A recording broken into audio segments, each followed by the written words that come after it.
Today I'm speaking with Robert Sapolsky. Robert is a neuroendocrinologist and a primatologist. He's a professor of biology and neurology at Stanford University and the recipient of a MacArthur so-called Genius Grant. I don't know if that's the official title of that grant. Does one have to say so-called there? In any case, Robert really is a superstar professor and communicator of science, as well as a top-flight scientist. And as I say in the beginning, I remember being in a class at Stanford when he came in as a guest lecturer, and I recall that being one of the moments that nudged me toward doing my PhD in neuroscience rather than philosophy. I've been wanting to speak to Robert for quite some time. He's actually been one of my most frequently requested guests. In this episode, we discuss his new book, Behave, The Biology of Humans at Our Best and Worst, which I highly recommend. It really is the most accessible discussion of brain science you will find. And for those of you who want more talk about free will, and about the fact that the concept doesn't make much sense, and about why that matters, we get into that at the end. And now, without further delay, I bring you Robert Sapolsky.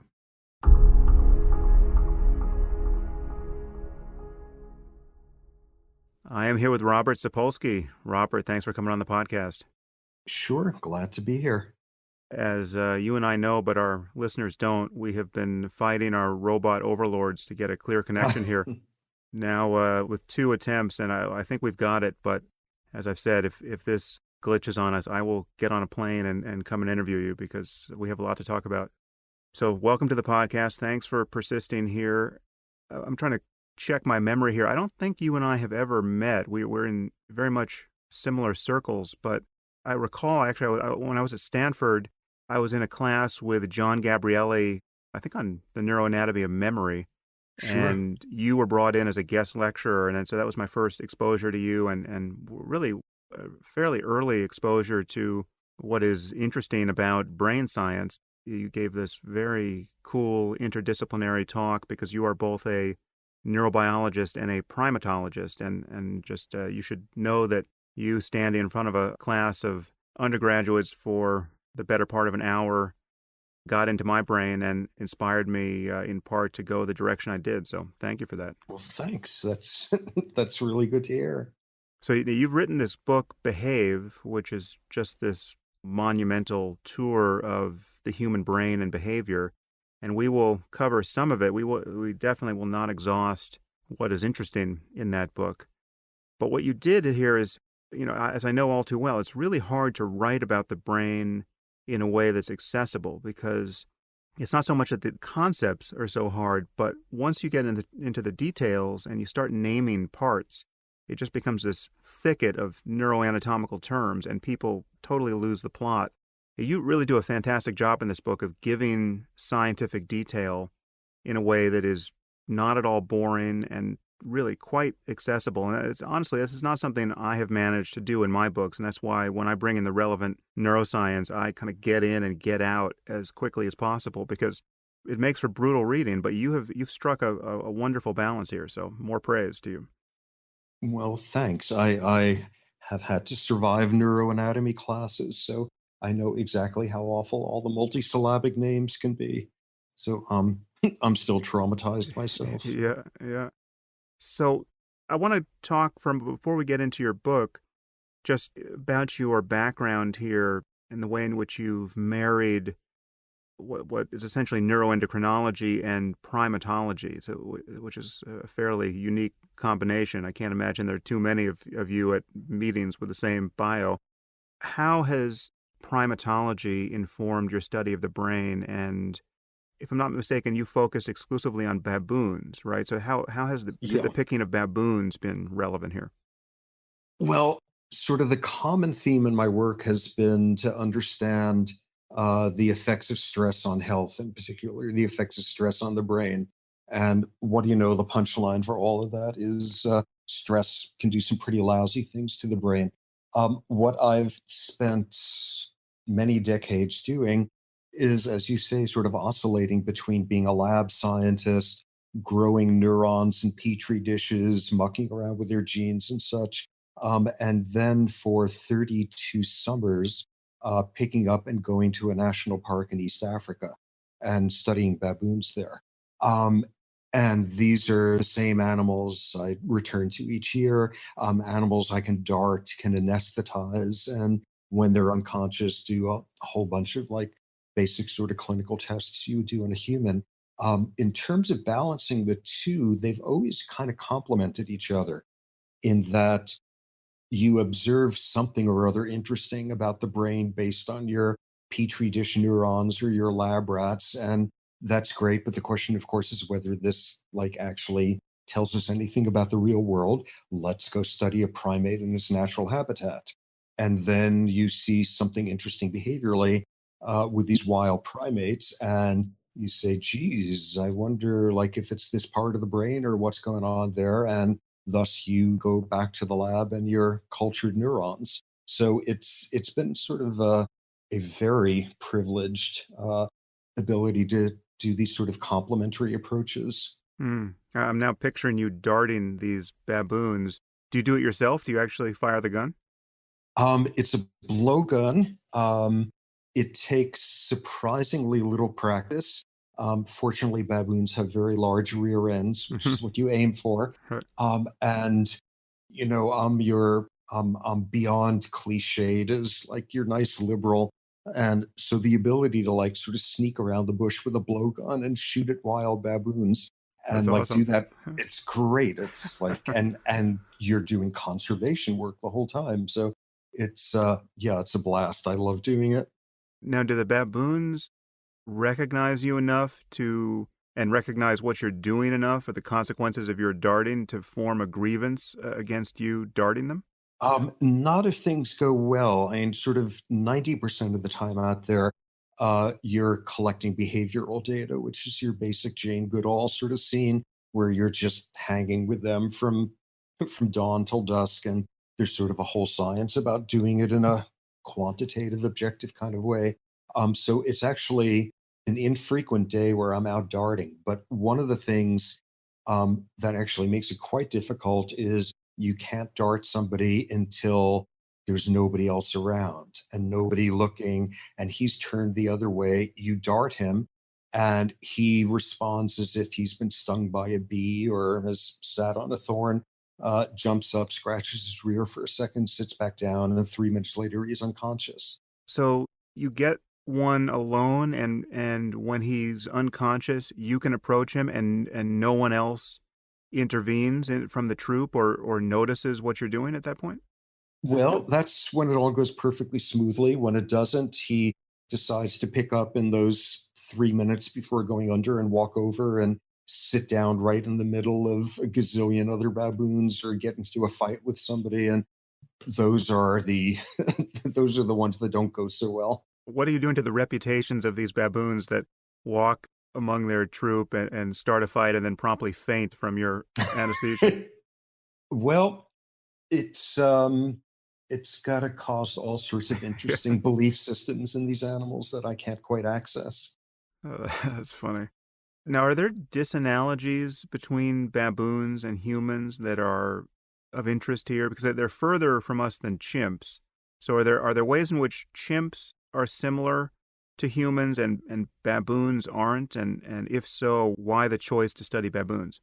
Chimps would be much better insofar as, the cliche, they share and do share 98% of our genome with us, far closer in terms of social structure, in terms of cognitive, emotional capacities, all of that. Nonetheless, baboons still count as close relatives. And I think we 96% share DNA. For a bunch of reasons, baboons are perfect for what I do.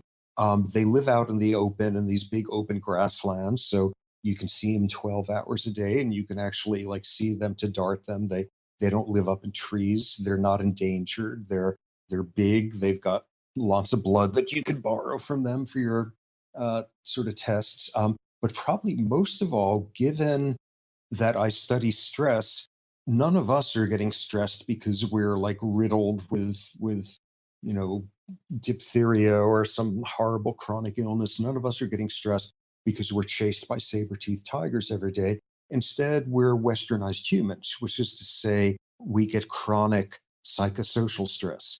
And it turns out baboons are absolutely perfect for this. They live in these large troops, 50 to 100 animals. The Serengeti, where they live, is like a perfect ecosystem. Predators don't hassle them much, and they only have to work about 3 hours a day for their calories. And what that means is you've got 9 hours of free time every day to devote to making some other baboon miserable. Well, yeah. All they do is generate social stress for each other. They're perfect models for westernized humans. Now, what about mandrills? They look like baboons, but they're not baboons, right? Am I right about that? Oh, there's some major taxonomic civil war going on about that as to whether they are a baboon type. I've steered clear of that one because I'm fairly uncommitted to it. But they're different social system. They live in dense rainforests. They would be mighty hard to study. These savanna baboons that I focus on are perfect. So now getting to your book, which is really this wonderful tour of the brain and behavior and morally salient behavior. You and I approach these questions from a pretty similar angle, and we agree about many things. I'm sure we'll talk about free will at one point because many of our listeners want us to, and you are one of the few people who have made more or less the same noises on this topic that I have in science. We've broken the same taboo here.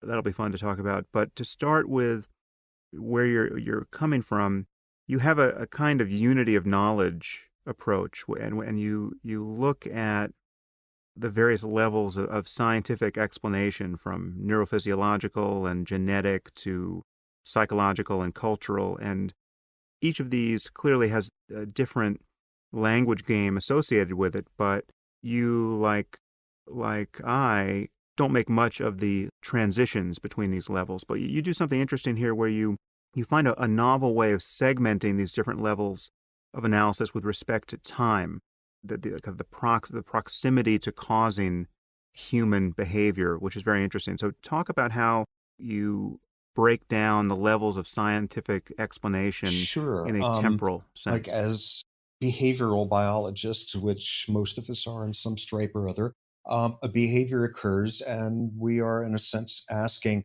why did that behavior just happen? And it turns out that's actually asking a whole bunch of questions. Because if you're asking, why did that behavior just happen? Part of it is what occurred in the brain of that individual 1 second ago.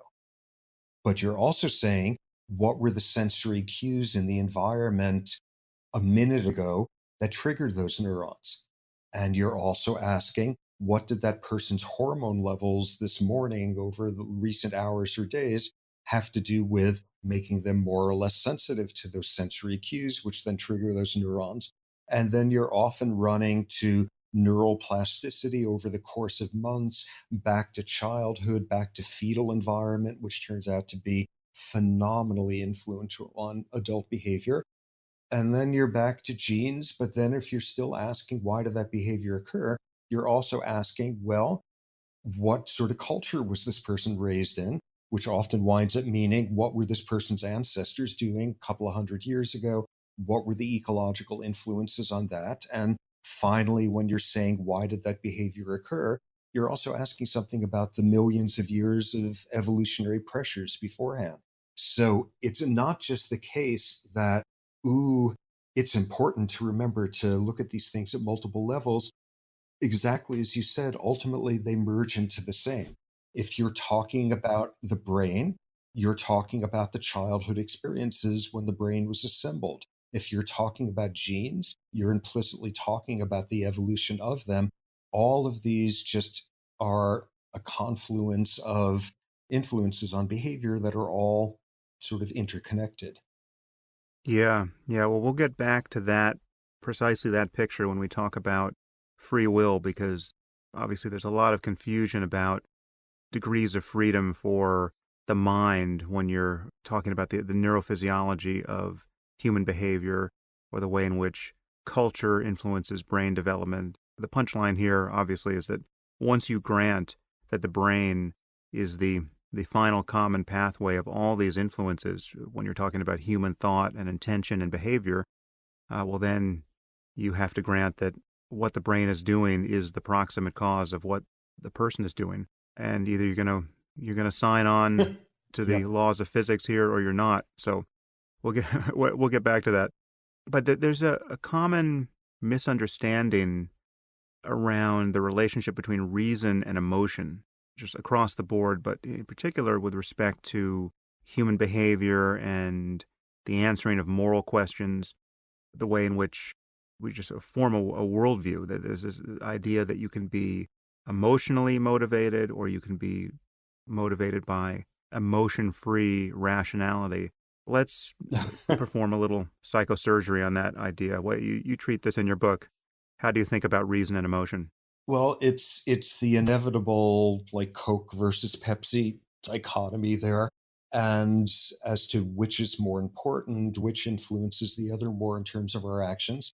And of course, it turns out, as with most sort of dichotomies with behavior, it's a false one. They're utterly intertwined and intertwined on a neurobiological level. You have a thought, you think of something terrifying that happened to you long ago, and emotional parts of your brain activate and you secrete stress hormones. Or you have an aroused emotion, you're in an agitated, frightened state, and suddenly you think and reason in a way that's like imprudent and ridiculous. We make terrible decisions often when we're aroused. The two parts are equally intertwined. Probably where the most progress in thinking about this intertwining has come in recent years is, there's a certain sort of comfort and I think chauvinism we take as these like creatures with big cortexes and thinking that nonetheless reason is sort of at the core of most of our decision making. And an awful lot of work has shown that far more often than we would like to think, we make our decisions based on implicit emotional automatic reflexes. We make them within milliseconds. Parts of the brain that are marinated in emotion and hormones are activating from the standpoint of the brain long, long before the more cortical, rational parts activate. And often, what we believe is rational thinking is instead our cognitive selves playing catch up to try to rationalize why our emotional instincts actually are perfectly logical and make wonderful sense. And in lots of ways, the best way to show this is you manipulate the affective, the emotional, the automatic, the implicit, the subterranean aspects of our brains where we may not even be aware of it. And it changes our decisions. And then we come up with highfalutin explanations for why it's actually because of some philosopher we read freshman year. That's why I did what I just did. No, actually, it's because of this manipulation that just occurred. Yeah, yeah. So there are really two sides of this. So that's one side, which is kind of deflationary of cognition and reason. So you think you're reasoning, and that your reasoning is driving your cognition or your belief formation, but then when you look closely, you find that it's being driven from below by emotion. But the flip side of that is that in order to make even the most coolly calculated reasoning effective, it needs to be integrated with parts of the brain, in this case, the ventromedial prefrontal cortex, that you need a felt sense of the consequences of being right or wrong. And this connects to Damasio's work and others, where people who have neurological damage there, they may know the correct strategy, say, in a gambling task. They may understand the probabilities, but they can't make that understanding effective because it doesn't actually mean anything. It's not coded appropriately. Yep. And it turns out this is like a tremendous rebuke for the people out there who would say, if only we could be purely rational creatures, if only we can get rid of all that affective muck from underneath, why we'd all be Mr. Spock and it would be a wondrous world. And exactly as you say, ventromedial prefrontal cortex, work of people like Damasio, people who have damage to this part of the brain that's basically the means by which your emotional parts of the brain talk to your most rational ones and tell them what they're feeling, get damaged there. And people make decisions about things that we view as appalling, as beyond the pale of cold-blooded, as detached. As one example, you take any normal person on earth and you give them sort of a philosophy problem. Would you kill one stranger to save the life of five? And they maybe say yes, maybe say no. And then you say, would you kill your parent, your loved one, to save the life of five? And in half a second, you say, no, of course not. It's my mother, it's my child, whatever. And you take somebody in damage to this part of the brain and they give the exact same answer. It doesn't register. They don't process relatedness in the same way. And every primate on earth would look at that and say there's something desperately wrong with this person's brain. On this issue of emotion and rationality, one point I have begun making, which I haven't heard made, and I just want to bounce it off of you. I've begun to think about doubt, which really is one of the core foundations of our rationality, right? I mean, so you say something which I find implausible, kind of my error detection mechanism, whether it's logical or factual or semantic or based on memory, something gets tripped. You say you utter a sentence and I don't buy it. That feeling of doubt, in my view, really is an emotion. And we actually have some neuroimaging data to back this up, in that all the fMRI studies I did on belief showed that disbelief, doubting the veracity of a proposition, was associated with activity in the anterior insula. And I've actually begun to think of doubt as a kind of emotion on the continuum of disgust. It's kind of propositional disgust or cognitive disgust. And, frankly, when I see our president speak, I find I'm viscerally in touch with doubt as disgust, right? I mean, like, there's a certain level of incredulity in the face of, a confident utterance that precipitates in me, at least, a fairly strong emotion of disgust. So I want to put those data in front of you and just get your take. Well, my insular cortex is right with you on that one. But I thoroughly agree with it. Obviously, there's some domains where doubt is just a purely rational process. You sit there and you add up two and two, and somehow it comes out to five. And that's a fairly pure cognitive state of saying, I doubt if that actually is correct. But most of the doubts we have, and in our social world, I think you're absolutely right, is steeped in emotion. Emotion, disgust, perhaps, at the person who is sowing that doubt. Emotion. Robert, just to clarify, if we put you in a scanner and give you propositions just like that, 2 + 2 = 5, you're 6 ft 5 inches tall, you're a woman with blonde hair, George Washington was never president of the United States. I just give you propositional statements which you recognize to be untrue, but which are not, in fact, emotionally laden. I would certainly predict, on the basis of now 3 neuroimaging studies, that those would be associated with insular activity in you, and the same statements in a positive light that you would accept. George Washington was the first president of the United States, wouldn't. I completely agree, because it's very much context dependent. If I were sitting there on my own and adding up two and two and I got five, I would have, a half second's worth of pure rationality. Wait a second, that's not right. And then I would have, that's it. I'm an idiot. I'm a fake. Everybody else is going to finally figure it out. I can't even add 2 + 2. And sitting there in the brain imager, I think you're absolutely right. That would not be a purely cognitive experience. That would be, what are these guys up to? Do I trust them? Do I feel safe here? Do they think I'm an idiot? What do they think of me? Did I say something foolish before? Are they going to lock me up in the scanner, etc.? And often running with emotional aspects. I think one of the most perfect realms for looking at this is when you look at conformity studies, and where people go along with something that is patently untrue, yet they go along. A certain percentage of them are just being affable, they're being publicly conforming, but a certain percentage actually change their minds. And you can see activation of the visual cortex. Hey, remember, you actually saw something different than you're saying. You saw what all of them are saying. This is a state that's also associated with activation of the insular cortex, activation of the amygdala. It's anxiety. Doubting provokes anxiety. Certainty is a very comforting thing, and doubting even seemingly the most cerebral and sort of soulless of issues out there, nonetheless readily taps into all these senses of anxiety running underneath there.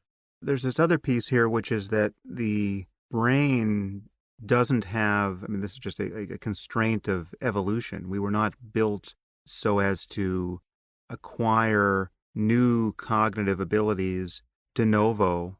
The only material to use for modern human cognition are these ancient structures that have to be commandeered to new purposes. So everything we do is built on the back of these apish structures. You know, here we're talking about the insula, which does receive the inputs from the viscera. You know, you find rotting food disgusting. You know, that is the tale told by the insula.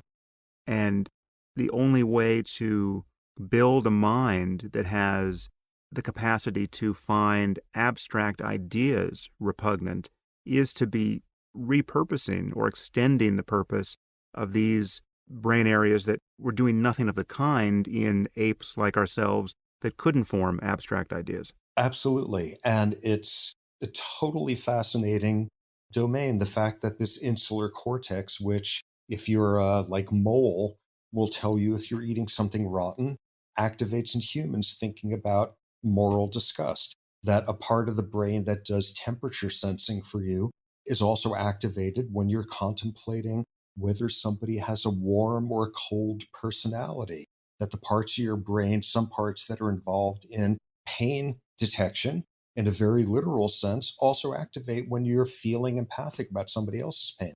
And all of these speak to this sort of old truism about evolution. Evolution is not an inventor, it's a tinkerer. It makes do with what's already there. When, I don't know, when did humans come up with the concept of moral outrage and moral disgust? Maybe in the last 20,000 years, 50,000, whatever. When did we come up with the concept of having warm or cold personalities? A lot shorter than that.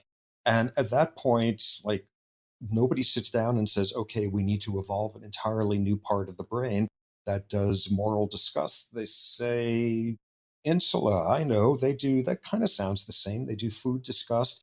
Like, here, give me some duct tape. We're just going to like push that into the insula. And now the insula also does metaphorical moral disgust. And it's a brain that's winging it in a lot of ways, for some really interesting ways in which it's better and ways in which that's for the worse. When you think about the role of the brain in producing these kinds of purely human level distinctions, things like the birth of civilization, really, I mean, it's largely a story of what the frontal cortex is doing. I think you say at one point in the book that this region of the brain is what makes you do the hard thing when the hard thing is the right thing to do. Let's talk for a moment about the role of the frontal cortex in our species. That's exactly sort of a summary of what it does. More jargony, it does impulse control and emotional regulation and long term planning and gratification, postponement, and executive function. It's the part of the brain that attempts to tell you, you know, this seems like a good idea right now, but trust me, you're going to regret it. Don't do it. Don't do it. Of great importance, it's the most recently evolved part of our brains. Our frontal cortex is proportionately bigger and or more complex than in any other primate. And most interestingly, it's the last part of the brain to get fully wired up.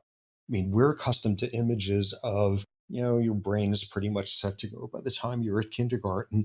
The frontal cortex is not fully online until people are, on the average, about a quarter century old, which is boggling.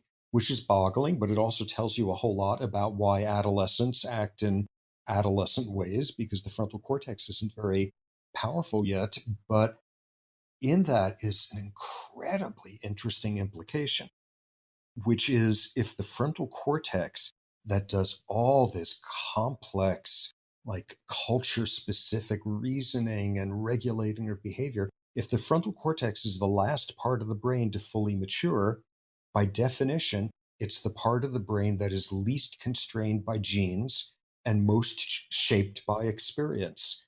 And that's real important.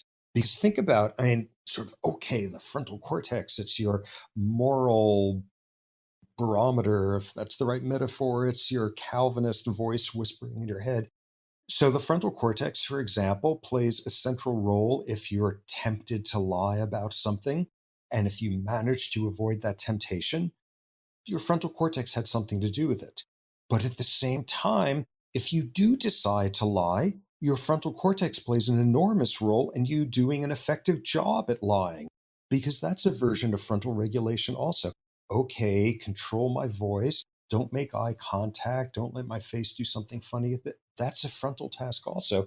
If you're talking about a part of the brain that is both central to you avoiding lying, but once you've decided to lie, is central to you doing it effectively, this is a very human, very complicated part of our brains. Yeah, and so to follow on what you just said there about the implications of it being so late to develop, I mean, this is really where it matters what culture you're in and what early life experience you have and what kind of person you become with respect to your beliefs about ethical norms and what constitutes honor and everything that stands out as a salient consequential difference between groups and societies. Now, none of this is just floating around in the ether. It's not just in the books on our shelves. This is getting etched in the brains of all concerned, and largely this is a story of what is happening in the frontal cortex. Yep. And that's exactly why it can't mature until you're 25. It's not that it's a more complex construction project than wiring up the rest of your brain is. You need the first 25 years to learn your situational ethics and your culture specific beliefs and that sort of thing. And those are subtle and they're often unstated. And they're often exactly the opposite of what people tell you things are supposed to be about. I mean, think about it. Every culture on earth bans some types of killing and allows others. And they all do different ones. Every culture on earth supports some types of lying and bans others. In our culture, it's okay to lie to grandma to say, "Ooh, I don't have that toy. This is wonderful. Thank you," when you've got the actual toy in your closet. And it's okay for us to lie if somebody says, "Are you harboring those refugees in your attic?" And you say, "No, of course not, sir. Of course not, SS officer." That one's okay, but there's other ones we ban. Every culture has prohibitions about sexual behaviors where some types of behaviors are wondrous and others are blasphemous. And they all differ. And that's a lot of subtle stuff to have to master as to what counts as doing the right thing. Although I'm doing my part to not spare Grandma the brutal truth about the toy. Yes, I That's a meme I'm trying to knock down. I know your book lying certainly makes the most convincing sort of argument I've seen for it's not okay in any domain. Yeah, although I think there's a misunderstanding there. I think I saw in a footnote or an endnote you said that I am against lying in all conceivable circumstances, kind of the Kantian view, which is not the case. I actually, if you're at the door with the Nazis and you've got Anne Frank in the attic, then I view lying the way most people do as a adequate and even necessary act of self-defense or the defense of others in those cases. I really view it as being on a continuum of violence where it's the least violent thing you can do to someone who's no longer behaving as a rational actor or someone whose behavior you can modify with, honest speech. Okay, sorry for that misrepresentation. Nobody was supposed to read the footnotes, so Yeah, yeah. Well, Anne Frank is safe in my attic oh, at good. least. So now, are there primates that show an analogous delay in maturation in the frontal cortex, or is that a uniquely human issue? No, it's primate wide. It's even rodent wide, but it's not as dramatic. It's not as delayed. It's not as faced with complex of a task as we do when learning sort of the complexities of our frontal dependent prohibitions. But no, we're not the only species that invented the idea that this is a very good part of the brain to make very malleable in the face of experience. we've just got the most dramatic version. There are other interesting bits of neuroanatomy here that you don't often hear talked about, at least in the popular press.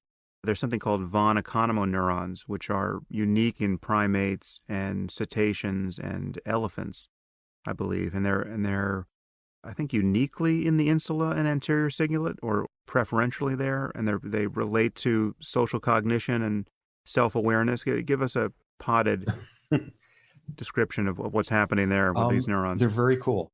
And you study human brains, and one of the first things you have to recognize is we're not humans because we've invented a totally novel type of neurotransmitter or a completely new brand of neuron. It's just that we've got more of them. They're more complexly wired. But then people found this one neuron type that did seem to be unique to humans, these von Economos. They're almost entirely found in anterior cingulate, insular cortex, having to do with empathy and moral disgust and all that cool, interesting stuff. So that's plenty interesting. But as you say, then people looked further and it turns up in other species and all the usual suspects when you're looking for the most complex social worlds. Yeah, other apes, other primates, cetaceans, elephants. And the best guess is that they play a role in some very complex aspects of sociality. Are they mirror neurons? And like, don't get me started on that one. But very little reason to think they play the very narrowly documented sense of what these mirror neurons do. That's a whole separate rant. But one of the most interesting things is these are the first neurons that die in a very obscure neurological disease called frontotemporal dementia, and one that predominantly damages the frontal cortex. And the first neurons that go are von Economo neurons.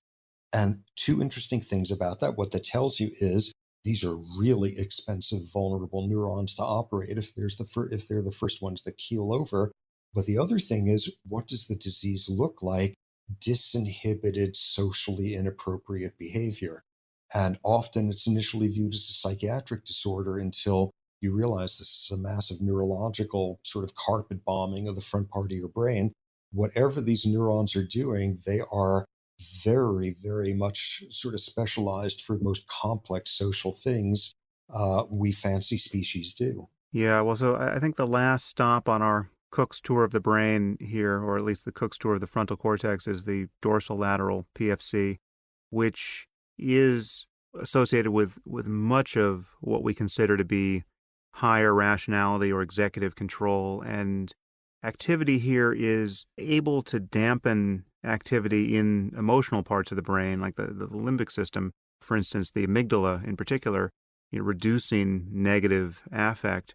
It can do this by becoming active in a relevant way. And this is something that I think people understand, that if you cognitively reappraise what an experience means. So for instance, you think someone's being rude to you, then you reconstrue that, realizing, say, that maybe he's just nervous. And then that will dampen your initial negative emotional response to what you perceive to be rudeness. But what's also interesting is that really any use of your dorsolateral prefrontal cortex can dampen negative arousal. I mean, if you're feeling negative emotion and you just put your attention on something else, you just start doing math problems, or you do anything that requires an alternate form of cognition, that can have a similar effect of dampening arousal. In thinking about this, it's always interesting to consider how someone like yourself, who spends a lot of time thinking about the mechanics of emotion and cognition from the brain side, does this ever become relevant to you in your life behaviorally? I mean, is there anything that you do differently in your moment-to-moment experience, given how much time you spend thinking about what's going on under the hood? Um, for better or worse, yes, and like the same thing has infested my wife, who's a neuropsychologist by training. Uh-oh. When yeah, exactly. When our kids were young, I remember this one day where our 4-year-old son had just done something rotten to his 2-year-old sister, and we swooped in there and we were doing the "you're not a bad person, but you did a bad thing" and wailing on him with that one. And why did you do that? And at some point, I don't even remember which of us said this. One of us would say, "Why are we getting on him so hard here? He has like three frontal neurons." And the other one's response would be, "Well, how else is he going to develop a good frontal cortex?" So we actually like think that way in my house, which is pretty appalling when you think about it. Although, sort of something I write about in the book, where I have the most trouble sort of applying my worldview as a mechanistic, reductive, deterministic sort of scientist guy thinking about behavior, is, as you say, when it's getting to the realm of free will. Much like you, I don't believe there is free will. I believe free will is what we call the biology that hasn't been discovered yet. But what I find to be a hugely daunting task is how you're supposed to live your life thinking that way. And even me, with like, I'm willing to write down and print, there's no free will, and here's why. At some critical juncture of some social interaction, I act absolutely as if I believe there's free will. I hear about somebody who's done something jerky and I wish horrible things to them, instead of stopping and saying, "Oh, no, but think about what happened to them as a second trimester fetus." It's very hard to function with that. Like most people, I hit a wall with that one. It's a whole lot easier to operate with the notion of agency. Well, let's jump in there because this is obviously a hugely consequential issue, or maybe maybe it's obvious to us. It's not so obvious to most people, I think, that coming to a different conclusion about free will has consequences, and I would argue they're quite good consequences. But let's get there. So let's just step back and remind people of the problem here, because many people don't see it. As you know, my friend and colleague Dan Dennett doesn't agree with us about how we talk about free will, and many other people who are scientists don't want to make the noises that we're making here. So I've done this before on the podcast. I've done it in my book, Free Will. Maybe you should make the case briefly about why this notion of free will is an incoherent idea scientifically. And you might pull from your book this great description you have of what you call car free will. Okay. And much of it winds up being most relevant, implicit in that metaphor, for criminal justice system, how we judge people harshly. One angle I take in trying to convince people there's no free will is just to look at the sheer number of things influencing our behavior. So you do something aggressive, and you're asked why you did it, and you come up with a very rational explanation that's dripping with a sense of agency. And here's just some of the things that influenced how likely you were to do that behavior. If you were sitting in a room with smelly garbage, that made you more likely to do that. If you are male or female and your testosterone levels have been elevated for the last day, that's more likely to have happened. If you've been traumatized 5 months ago and neurons in your amygdala grew new connections, that's more likely to happen. If, as a third trimester fetus, you were exposed to elevated levels of stress hormones from your mom's circulation, that as well. If your ancestors were nomadic pastoralists wandering grasslands or deserts with their herds and came up with a culture of honor and you were raised in that, you're more likely to have done that as well. Wait a second. Ecosystems 500 years ago have an influence on, yeah, turns out people's cultures are greatly shaped by that, and it greatly shapes how their brains develop. Okay, so if there's that realm of argument, whoa, there's a whole lot more stuff going on under the hood, a whole lot more subterranean influences than one would think. A second style of argument is when you manipulate one of those variables, like take somebody and stick them in a room that smells of rotten garbage, and your average person becomes more socially conservative on a questionnaire. And afterward, you would say, "That's interesting. Last month, when you filled this out in a room that smelled like petunias, you had this or that attitude, and now you've put it differently." And they'll say, "Well, this event that happened in like middle Peoria last month has utterly changed my. No, it was a sensory influence that sensitized your insular neurons. So you can manipulate people on a biologically unappreciated level and change behavior. But probably for me, sort of the most emotionally sort of salient way of getting at the free will issue is to just look historically and look at the stuff that we understand now if we're reasonably educated, reflective, thoughtful people, whatever. We know that epileptic seizures are neurological disorders. They're not because somebody has slept with Satan. We know that certain types of learning disabilities are not children being lazy and unmotivated. It turns out there's cortical malformations. We know that certain times when somebody is completely inappropriate in their behavior, it's because they've got a neurochemical disorder called schizophrenia. Most of us have gotten to the point where free will has been subtracted out of that equation. If you have somebody with treatment resistant epilepsy and they have occasional seizures, they can't drive a car. But you don't feel like justice has been served and they're getting their due punishment when their driver's license is inactivated for a while. You say it's not them, it's their disease. There's a biological explanation that sidesteps notions of agency or free will. And at that point, all you have to do is look at how much of this stuff we've learned in the last century, in the last 50 years, in the last 10 years, in the last 5 years. We never heard of von Economo neurons more than 20 years ago. We never heard that oxytocin does this or that to trust more than umpteen. And either you've got to conclude that's it, tonight at midnight, we're never going to get a new scientific fact again. Or you're going to conclude that the march of science is going to continue exactly as is. And the number of ways in which we say, oh, it's not him, it's his brain, it's this weird quirk of it, is just going to grow more and more until we're not talking about them and their diseases or them and their weird quirks, but we're talking about every one of our individualities and their biological ones. And when it's in the realm of inappropriate human behavior, criminal activity, somebody does something violent, that's a biological phenomenon.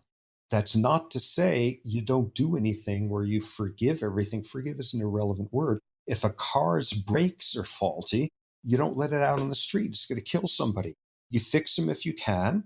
And if you can't fix them, you put the car in a garage for the rest of time. But no one would sit there and say the car has a rotten soul or it's deserving the punishment by putting in seclusion in the garage there. It's a mechanical problem.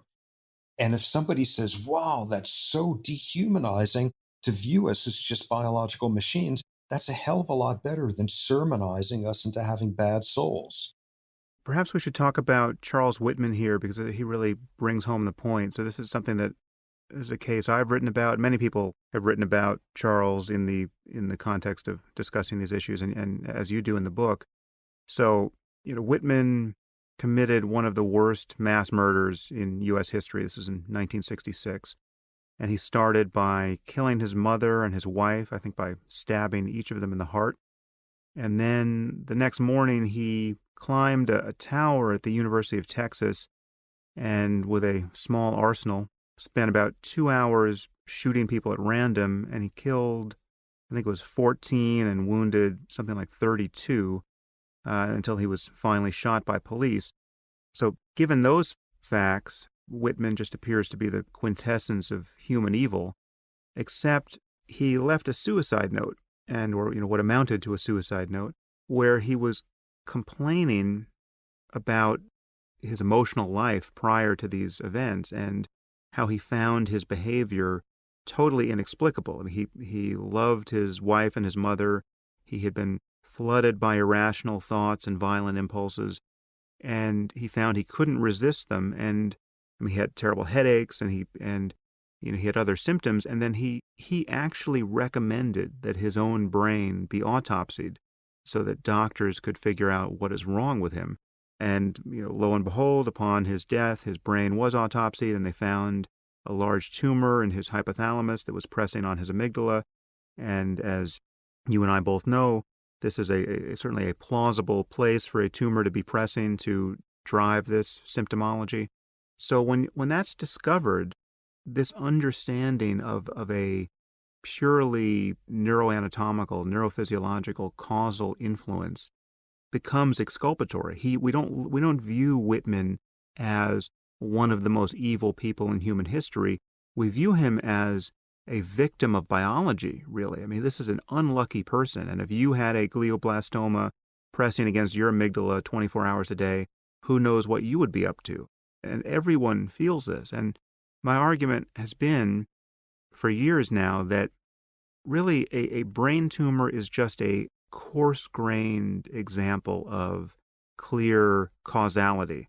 And to understand something like psychopathy perfectly at the level of the brain, if we could have a perfectly fine-grained account of what's happening at every synapse in the average psychopath's brain, causing him to be a psychopath and not Gandhi, well, then that understanding too would be just like Whitman's brain tumor. It would be exculpatory. We would view psychopaths as unlucky, and however they got that way, whether it's the influence of culture or the parents they didn't pick or the genes that got mutated, we would warehouse them in prison if we had no cure. But if we had a cure, if there was a pill you could give someone that would make them no longer a psychopath, it would be absolutely perverse to withhold that treatment in a vengeful way, as that somehow they're just desserts for having been a psychopath. It would be like not performing neurosurgery on someone with a brain tumor that's making him violent. So you and I are on the same page there with respect to understanding, really removing the logic of hating people and justifying the retributive impulse to punish them. But as you said initially, it's never a question of just letting dangerous people roam the streets. I mean, obviously, if the way I make this point is that we would lock up hurricanes and put them in prison if we could, right? I mean, without any illusion that they have free will motivating their destructive behavior. I think you and I differ a little bit in how we feel we can live with the consequences of this insight, because I'm like you in that I'm often taken in by the illusion of agency. I feel a response to bad actions in the world that really only makes sense if I'm viewing people as real agents, as the authors of their actions. And there's kind of a gray area here, which I haven't thought a lot about, but which I think can kind of finesse this gulf between what is clearly our belief about the origins of human behavior and the social and moral responses we have to bad actors in the world. Take someone who is behaving badly, and you have the sense that they should do otherwise. Now, given what we've just said, we know that every person is essentially a force of nature, and what you're seeing is, in that corner of the universe, the laws of physics are playing out perfectly lawfully. Whether it's purely deterministic or there's an added factor of randomness, doesn't matter. That still gives you no basis for free will. So every person is a puppet that didn't pick his own strings, and the strings reach back to the Big Bang. One thing that people do have rather often is the ability to have their behavior modified by things we say and do, reasons, for instance. So if you have someone who is not being responsive to rationality, yes, it's true that they're not the authors of themselves. They're not deeply responsible for how they got that way. But it seems appropriate to be in that discovery process. You're trying to reason with someone and they're still an asshole.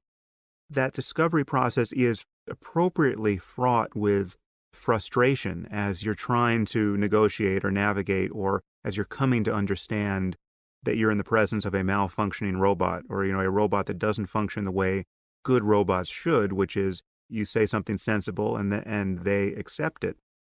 So I feel like it's not so much that we view ourselves as living in denial of what we know to be true about people. It's just that there's always this discovery process. You're doing something that I want to discourage, and I know that you, as another primate like myself are susceptible to being influenced by disincentives or punishments in the extreme case, and it becomes totally rational to invoke all that without ever really attributing contra-causal free will to you. I completely agree.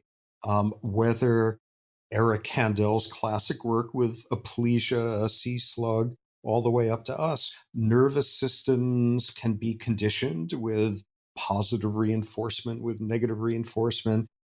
People understand that down to the molecular level. Yeah, nervous systems can be changed by input. They abundantly are.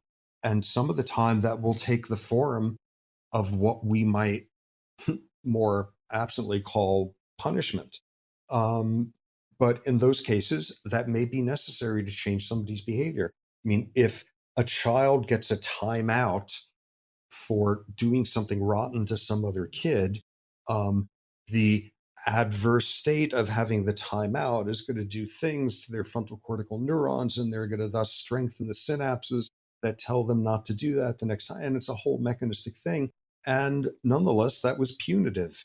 What we need to be able to do is use punishment instrumentally when we know it will accomplish something within a biological framework, but don't stand there and preach at the time you're doing it, and don't take, you know, pleasure from a sense of justice being served.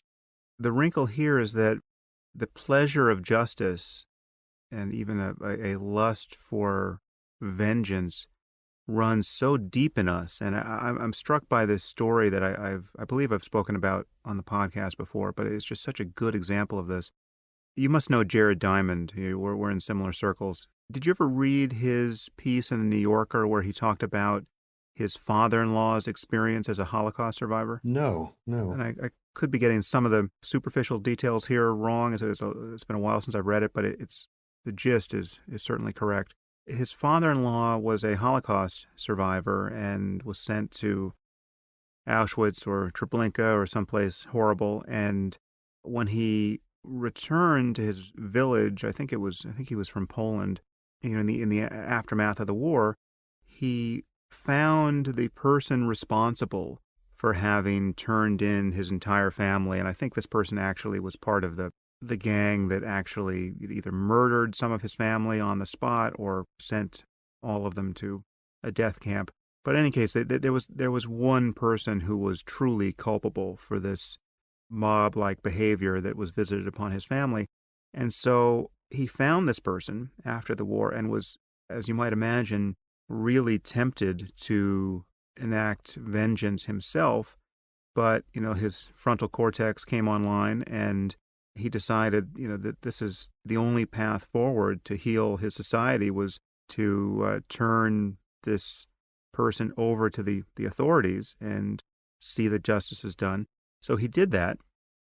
And, because of either the lingering anti-Semitism of, even those who had survived the dawn of the Thousand-Year Reich in Poland, or just some other incompetence, this person was put in jail for a month, got a slap on the wrist, and then went on to live a happy and satisfied life. And Jared's father-in-law was racked by guilt for the rest of his life that he had not satisfied his urge for vengeance here. I mean, so in a way that, and again, the attribution of free will here is I would argue, the psychological and moral underpinning here. It's the illusion of free will is. So because if his family had been eaten by a bear, he would not have spent the rest of his life rueing the fact that he couldn't have killed that bear with his own hands. Or if his family had been killed by cholera, we're talking about a man who for 60 some odd years woke up in the middle of the night thinking about this one thing, right? This would not happen, but you put a person in the dock, a person who should have done otherwise, a person who you could have killed with your own hands. The illusion here is so compelling for people, and people argue, I think, or at least feel that the criminal justice system needs to cater to this in some way, that justice isn't satisfying if we medicalize human evil and say that basically everyone is not guilty by reason of insanity, and we're just going to cure or warehouse those who we can't cure. So, what do you do with that? How do you think about the moral improvement of our species in light of the fact that so many people find retribution and even vengeance morally compelling and in some cases psychologically necessary? Um, Obviously, very powerful, challenging stuff. Um, Neurobiologically, revenge justice is pleasurable. It activates mesolimbic dopamine systems. It feels good. Evolutionarily, it has a logic to it, which is when you get third party punishment, rather than the person who's been wronged in a economic game being able to take some sort of revenge, a third party being able to do so, it's costly. It costs to have a police department. It costs to have judges. It costs to have somebody putting the effort into that in even a simple economic game. There has to have evolved a certain pleasure, a certain reward in having done the right punitive thing. And it's an enormously powerful thing. But in the face of that, once again, take a historical perspective. There was a time when society's worst people would have been set upon by a mob and slowly beaten to death. And at some point, governmental authorities said, yes, yes, yes, I know that's pleasurable, but from now on, instead, you have to turn the person over to us so that we could do it. Then we'll beat them to death. And people had to adjust to that.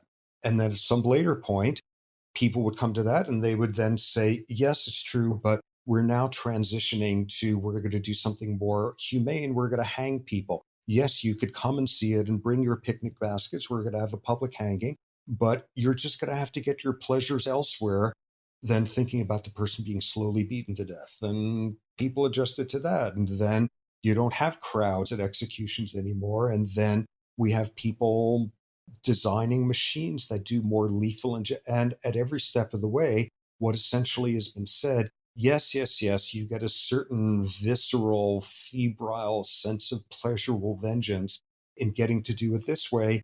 Here's the reasons why we're not doing that anymore, and you're going to have to get used to it. And people have gotten used to it at each one of those steps.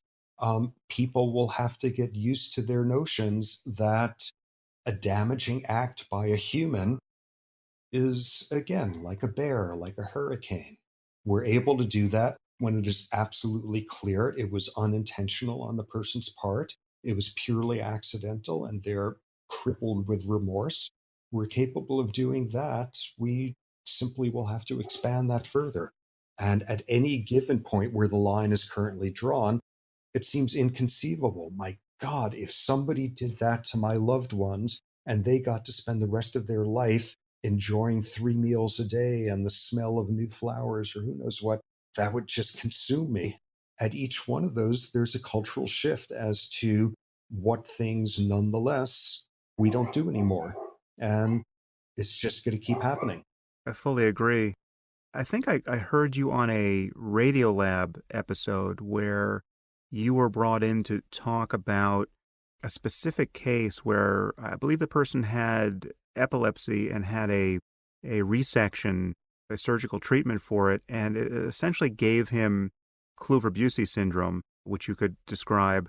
But the consequence was that a seemingly psychologically normal person, or who had been normal up until that moment, suddenly got really into child pornography and then got prosecuted on child porn charges.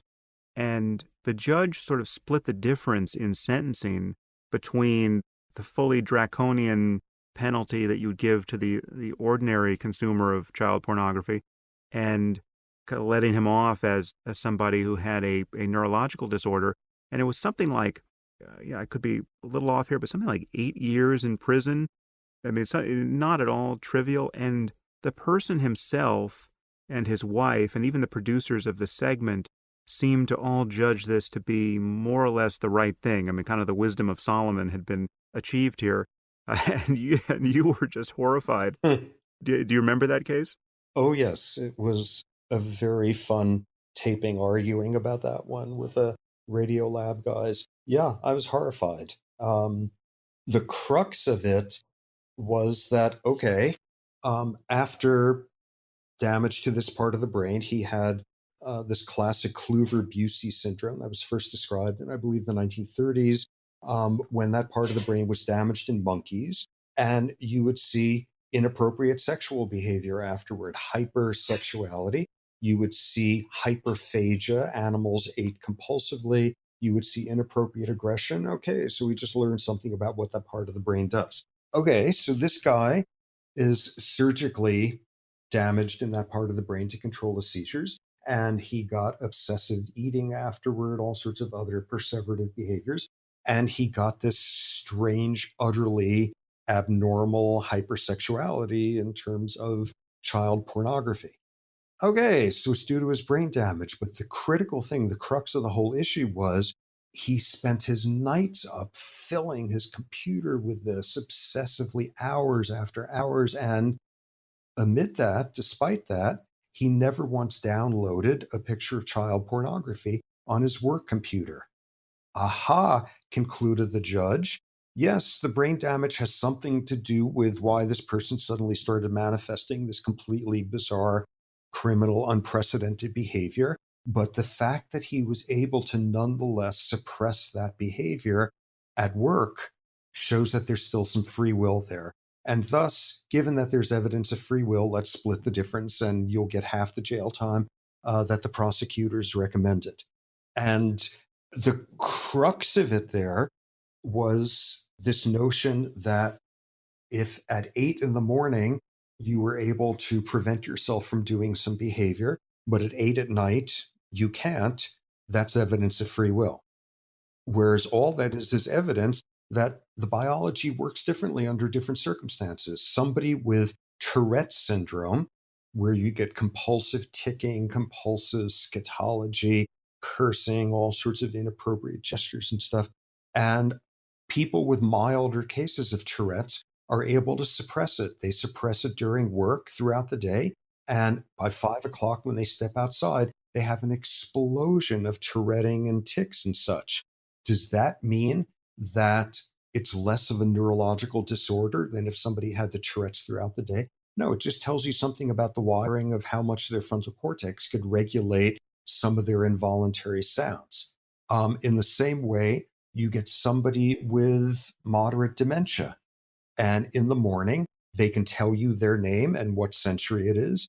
And at the end of the day, you get what's called a sundowner syndrome, and their cognition is vastly worse, and they have no idea who they are and where they are.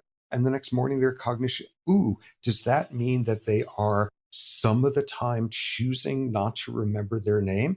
And at other times, they're perfectly able to? No, it means the brain metabolism, the energetics of the brain's more tired at the end of the day. And a damaged brain has even more stuff going wrong at that point. Endless examples of that, where all it tells you is the biology is context dependent. And that there was no less biology occurring in this guy at work than at the rest of the time. And it's not as if he had a magical little man and just had a homunculus who got it together to do the right thing at work and then just decided, screw it, the rest of the time. It's all biological. It was no less of a biological phenomenon than if he were doing it 24/7. Yeah, it strikes me that there's a paradox here. So what we're essentially talking about is gradations of responsibility, where you would expect someone to have an internal degree of freedom where they could do otherwise, and therefore they would be, even people like ourselves who don't believe in free will, we would acknowledge that there are people who are behaving in ways that are not at all governed by volition, so that you can't discourage what they're doing based on punishment. If someone has a tremor and you're going to tax them every time their hand moves, their hand is still going to move because they in this particular kind of tremor they can't control, say.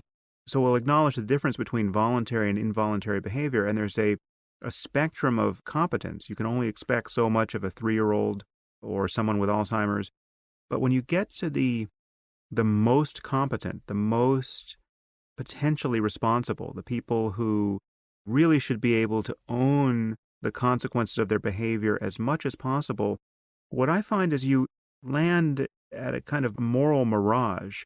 I'll give you the example where this first occurred to me. So, and came in an argument I had with Dan Dennett about free will. And there's a famous example that the philosopher Austin used of a missed putt.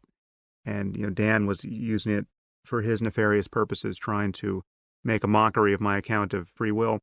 But there's something in this missed putt analogy that struck me as interesting. So you imagine a golfer of my precarious abilities missing a 3-foot putt, and it really doesn't say too much about me or the world, or it doesn't leave you in a position to say that I really should have made that putt, because I'm gonna miss a fair number of those putts. You'd expect if I took 1,000 of those putts, I might miss, a full 30% of them, right? So 300 putts I'm just going to miss. And so to say that I should have made it is really just to say, well, you should try harder next time. You're like, this is it's aspirational, but no one's surprised if I miss this putt. But if you take someone like Tiger Woods or whoever is the best golfer in the world at the moment, he's going to make this putt more than 999 times out of 1,000, right? This is a putt he really should make. He's the most competent to make it. So when he misses it, you would think that would trigger the most judgment, and it often does. I mean, he hates himself for missing it, gets a big reaction out of him, people are astonished. But when you look more closely, his missing the putt says even less about him as a golfer than it does about me as a golfer, because he's going to make that putt virtually every time he takes it in the future. And so it's more anomalous. It says it's something went wrong with the universe for him to miss that putt. I mean, there was some noise in his synapses that obviously he wasn't the author of. Admonishing him to try harder or to do better doesn't really make much sense. And so in the presence of the most responsible person, a failure to perform somehow means the least. And so when you map this onto the moral domain, you take the most scrupulous, saintly person. If that person starts downloading child pornography or lying to everyone, well, in that case, this person should seem the most culpable, right? This person is totally adequate to the moment morally. I mean, this person has been impeccable his entire life. This is, again, fill in the space provided your moral exemplar here, whether it's Martin Luther King or Gandhi or the Buddha. The Buddha starts downloading child pornography. Well, something has clearly gone wrong, right? This is a visitor to his life. He's the victim of something. This is not who he was yesterday. And so culpability seems to dissipate in the presence of the most competence. And I'm not quite sure how to think about that. I think that reflects a certain cultural mindset that I happen to share as well. Um, some of that is some of that is sort of the biological mindset that a lot of rational people in our world have been trained to think by now, which would be, wow, is he sick? Is there something wrong with him? Is there a, it's not him, it's his disease sort of statement? But your assessment also has elements of a cultural view that accepts the possibility of human foibles and extreme consistency nonetheless, having little hiccups now and then. And hey, we all make mistakes and we're all human, and that sort of mindset. And it's one that accepts occasional shortcomings of people. On the other hand, there's plenty of other cultures that where who cares what he had done? He would instantly have been, drawn and quartered. Part of, I think, our view with that is we've got a rather certain brand of Christianized belief that happens to like redemption a whole lot. And it's very exciting when someone has fallen to see themselves come clean and admit to it and climb back up again. And that's the like endless soap opera of various televangelists who turn out to have feet of God knows what and then confess and they're forgiven. And that's a cycle that's very culturally appealing to us also. I think that's simply our mindset. But absolutely historically, I think there have been times and places, and probably still are, where even if it was the Buddha, he still would have been punished. Well, so we've been talking about bad people here, or real or unlucky people, if you drill down on the biological details. But I think most of human evil or human misbehavior is the result of bad ideas more than bad people. I mean, there are not that many bad people in the world. There are not that many people who are consciously doing evil. This is a point that goes all the way back to Plato. There are many people, however, who are doing what they imagine to be good. I mean, they have a righteous commitment to some cause, and yet they're spreading an immense amount of needless human misery as a consequence. And there are endless number of examples of this, but one of the most vivid in recent memory comes from something that I believe is called the Auschwitz album. Did you ever see this album of photographs that was discovered in an attic? No.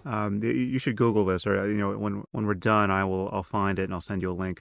But there was, I believe it's now in the Holocaust Museum in D.C., if I'm not mistaken. But it was found sometime in the last decade, and it took people a while to figure out what these photos were, because it was just these are just photos of happy people, sunning themselves on a porch and, eating blueberries, by the bowlful, and laughing, and just men and women kind of in the prime of their life in these black and white photographs, just having a grand old time.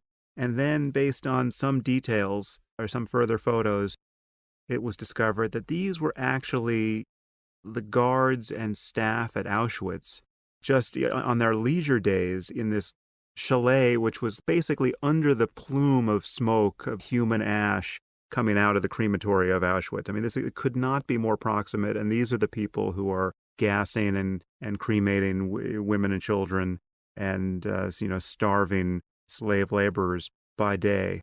And yet, when you see these photos, I'm not pretending to be omniscient here, but I think most people will sense that you can see into the lives of these people. And I feel like it's safe to assume that not all of these people are psychopaths. In fact, I would guess that probably none of them are, and that they are actually experiencing a range of conscious states that all of us are very familiar with. They really are having a good time. They really are happy to be eating blueberries. They're enjoying their social lives, and when they listen to Wagner, they shed a tear. They have a life of aesthetic pleasure, and then they go gas more people the next day. And it's because they have a belief system that has segmented their world into, moral in-group and out-group so decisively that they are basically unconflicted about what they're doing, because the people they're killing are scarcely human. I think you share my concern about bad ideas being the piece of software that gets even psychologically normal people, biologically normal people, to do the unthinkable. How do you think about this in the context of your research now? That's utterly haunting. And I agree, that's at the heart of a huge percentage of our human miseries. As you say, it is a very rare person who will sit there and say, it is okay to do the following horrible, violent things. It's really fine. The vast majority of people will say, it's not okay, it's not okay, but here's why I'm an exception. Here's why it's different for me. Here's why my special pains put me in a different category. Or the difference being, virtually everyone would say it's terrible to do violent, horrible things to innocent people. And then you'll simply differ as to who counts as innocent, or who counts as a them, or who counts as having the same pain thresholds that you do. And I think that's absolutely where much of our misery comes from, our means of having a lot of shared values that nonetheless are always a bit context dependent, and having different contexts, and having very personally convenient contexts in a lot of cases. When you think about the future here, I mean, just imagine we have something much more like a completed science of the mind, and we can intervene more directly into brain function in ways that don't require neurosurgery, or that the interventions become so compelling and so safe once you do the surgery that more and more of us would even opt for neurosurgery, right? You can get into sci-fi here where we're integrated with the internet or with super intelligent AI. But what this opens is the possibility of actually altering our neurochemistry in such a way that our intuitions about right and wrong can be modified. So it's not only how do we track what we agree is good better than we can at present, how can you become a better person than you are given the norms to which you currently pay lip service? We can actually modify our beliefs and intuitions about what is good. You could cease to find something objectionable that you currently find objectionable, or vice versa. And then the question is, what sort of moral hardware should you have or should you want, given that it's on the table to be revised and revised by something more than a good education or good relationships or a change of cultures, but actually a direct intervention in the brain. What do you expect to happen in the next 50 years, and what is reasonable to hope for here? I mean, is this just all scary once you start pushing on that particular door, or do you actually see the last best hope of humanity in more direct intervention into our biology? Um, for one thing, right off the bat, sort of listeners who might view this as way far off, it is a lot closer than a lot of people would think.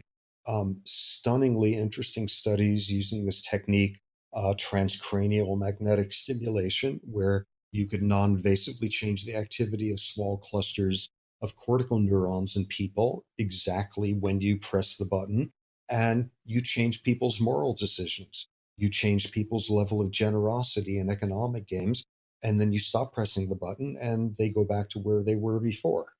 Mechanistic and exactly a harbinger of the sort of things that we'll be facing more and more down the line. I think what we will have to do with it is just continue sort of the acceptance that most of us already have at the means of manipulation already. Very few people think of having their morning cup of coffee as sort of neurochemical cognitive enhancement. No, we've accepted by now we don't think of that as an external factor that changes levels of attention and focus, and where you can even identify which parts of the brain and which like molecules are dancing in what particular way.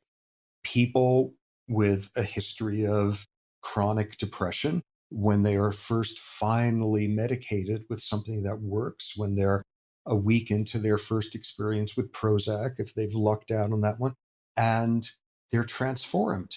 And with that often comes this sort of crisis of, so wait a second, am I a different person now than I've been since adolescence? Or am I finally the person I was meant to be all along? And it's an existential crisis. But then once people come to terms with the fact that nonetheless they feel better than they've had and done in decades, the existential crisis sort of gets reduced to a good term paper for a philosophy class. And you realize, thank God there are these meds and I'm going to keep taking them. I think we're going to have more and more of that along the way as we have interventions that can make us more empathic, that make us more responsive, that increase our sense of who counts as an us, things of that sort. We will immediately have crises of, wait, does this count as good of an act? If it's not volitional, none of it's volitional. Is altruism not as altruistic as we think if there's hidden benefits? And, you're often having great arguments over the dorm dinner table. And I think what will mostly happen is we'll recognize this is very helpful stuff and let's just run with it. I certainly hope that's the direction things will go.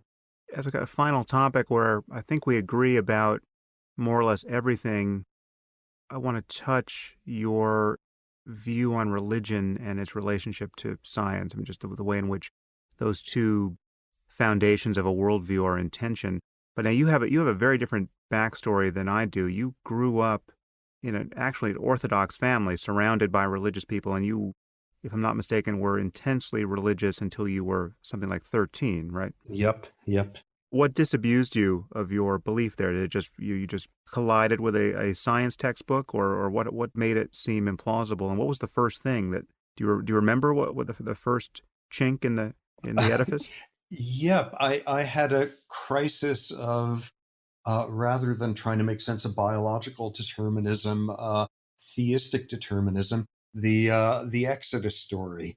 So Moses goes to Pharaoh and says, "Let my people go," and Pharaoh says, "No way." And Moses brings a plague upon Pharaoh or Egypt, and Pharaoh says, "Okay, I give up. You can all go." And then, at least in the version that I was raised with, quote, God hardened Pharaoh's heart and made Pharaoh say, "I changed my mind. Nobody's going anywhere." So now in comes the second plague, and Pharaoh says, "I give up." And God intervenes again. And we at the end are asked not only to like judge Pharaoh, but as long as we're at it, killing like all the firstborns and the horses and whatever poor schmucks have been forced to be in the army running those chariots across the Red Sea. And whoa, justice has been served. Wait a second. But God interfered, but then God judges them, and like, whoa, that's very confusing. And then when I was 13, I it's crystal clear. I remember one night waking up at like 2 in the morning and saying, "Ah, none of that makes sense. None of it's for real. It's nonsense." This and I've been incapable of a shred of spirituality or religiosity since then. So did you communicate your doubts directly to your parents at that point, or you kept them secret? What happened? What was the unraveling like for you? I was a very meek, mild, inexpressive, passive aggressive kid. So my father, who was the driving force on the religiosity, went to his grave never knowing that I no longer believed. And how old were you when he died? An adult. Interesting. Now, so when you say you've been incapable of any even spiritual intuition since, did you have a psychedelic phase in your life? Have you ever perturbed your consciousness in ways that would give you a glimpse of what people are talking about when they say they have a spiritual experience? Um, no, and people are always intensely puzzled by this because I got a big You've beard. got the facial hair that suggests that you may have dropped acid a couple of times. Yeah, I got that. I got a ponytail. I wear Birkenstocks. I live in the Haight in San Francisco, and where it's like people like panhandlers recognize me. My credentials are in place. Not only have I never taken an illicit drug in my life, I've never taken a sip of alcohol in my life. I'm actually pretty regimented and driven underneath this sort of like neo hippie exterior. So I've never experienced any of that. I have plenty of friends who have and have attempted to get me to over the decades, starting in high school. But no, and I recognize the Northern California intelligentsia version of it is the people who say, of course, well, I don't subscribe to any organized religion, but I'm a very spiritual person. I think of nature as personified, and I see nature and spirituality everywhere, and little fairy dust hops around everywhere and accounts for the good things in this world. And, you know, I'd love to be able to believe that and take comfort from that. I'm utterly hard-nosed materialist and incapable of anything else. And again, my psychic life and my affective life would sure be a lot easier if I were capable. Uh, but I'm not. Interesting. So now it sounds like you must have made a firm decision at some point not to try any of these substances, I mean, even alcohol. When did that happen, and what informed it?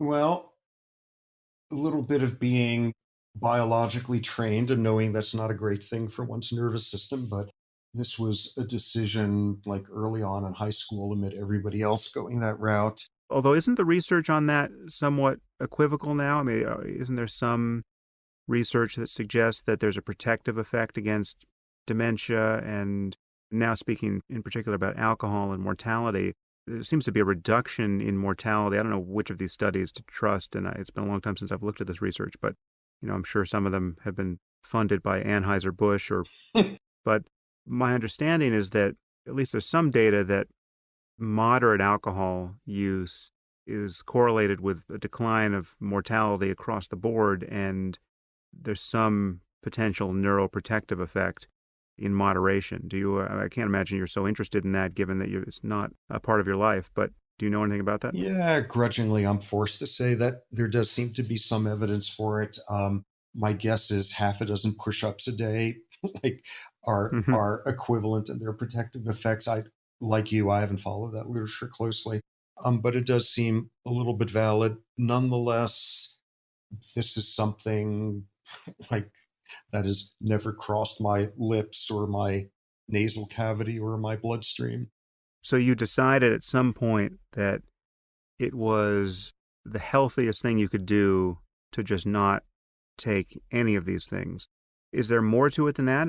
Was there any kind of holdover from your religious upbringing, or because this is something that I have, obviously I've charted a different course here, and I'm probably worse the wearer because of it. But I've tried. I certainly haven't tried everything, but I've tried many things.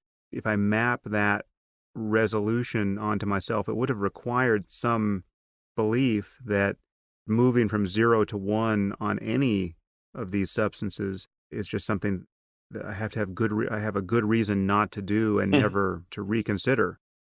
Well, I'm sort of vacillating here, but since I'm sitting here in an empty room just chatting with you, and it feels very personable here, and I certainly can't imagine anybody else would ever listen to this. Basic reason is since early adolescence, I've had lifelong and some pretty severe problems with major depression. And what was made clear to me by all sorts of wise professionals around then that I amply agreed with was my neurochemistry was screwed up enough that I really didn't want to like screw around with it further. It was fragile enough, so just as well not add something to the the not very functional mix. So now, have you found a way to mitigate the depression with, pharmacologically or otherwise? Is it under control, or is it a continuous struggle? It's manageable with a lot of very good professional help, including pharmacology. And there's probably no realm in which I more readily get up on some sort of soapbox about biological roots of behavior.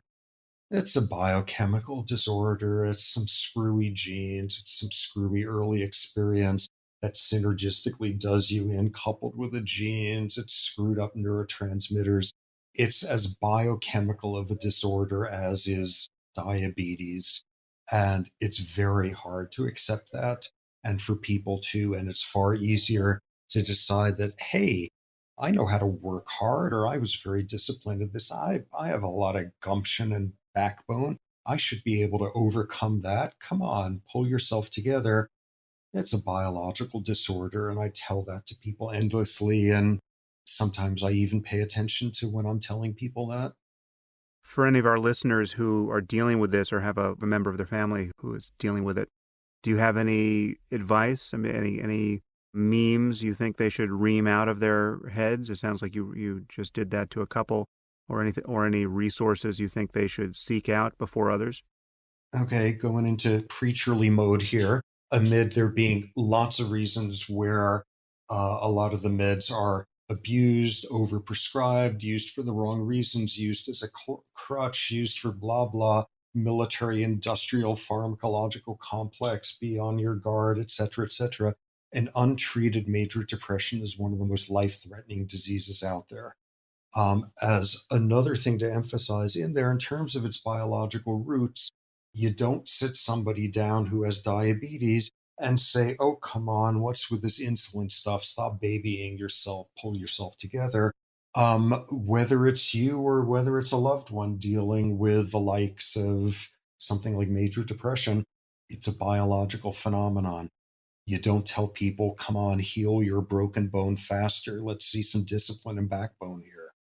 Are there any books you recommend here?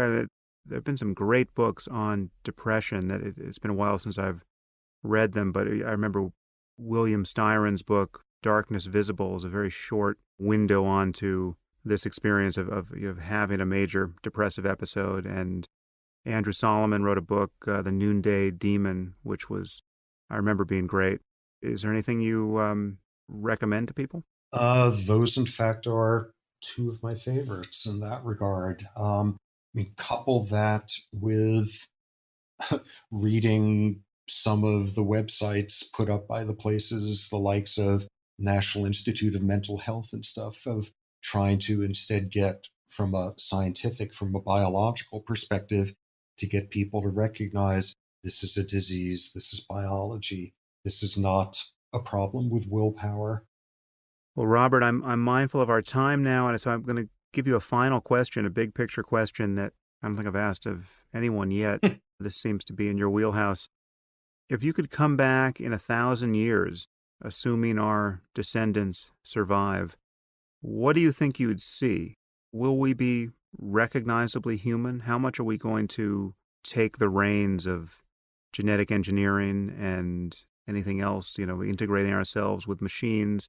What will we become, and what is reasonable to hope for here? I suspect we will be technologically unrecognizable to our present selves, much as our present selves are technologically unrecognizable to our past selves. My God, you take a human from 20,000 years ago and you look at the fact that people who have like sufficiently bad eyesight that they would get eaten by a predator in 2 seconds are around just fine because of the technology of eyeglasses. I like benefit from that. And that our teeth don't fall out. And oh my God, we can go get our hip replaced. A hip that's like even stuff that like you wouldn't see until like somebody's 20,000-year-old carcass would rot away. Yeah, we're technologically transformed now and we're still recognizably human to ourselves. And I think in all the important ways with anyone from the past, my hopeful notion is there'll just be more of that. Brain machine interfaces are going to go in directions we can't even begin to imagine. Genetic manipulations as well. I hope the continuity will still be there and be the stronger thing at the end of the day than the differences. It'll take a significant breakthrough in science in the next few years for us to stay around to witness it. So I'm Yes. going to have Aubrey de Grey on the podcast to tell us how that's going to be accomplished.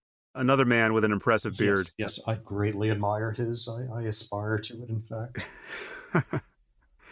Well, listen, Robert, it's been a real pleasure to talk to you. I'm glad we finally connected. Likewise, it's rare to get to talk to somebody at length who like agrees with all the things that you think about the universe. It's a real pleasure. Well, to be continued.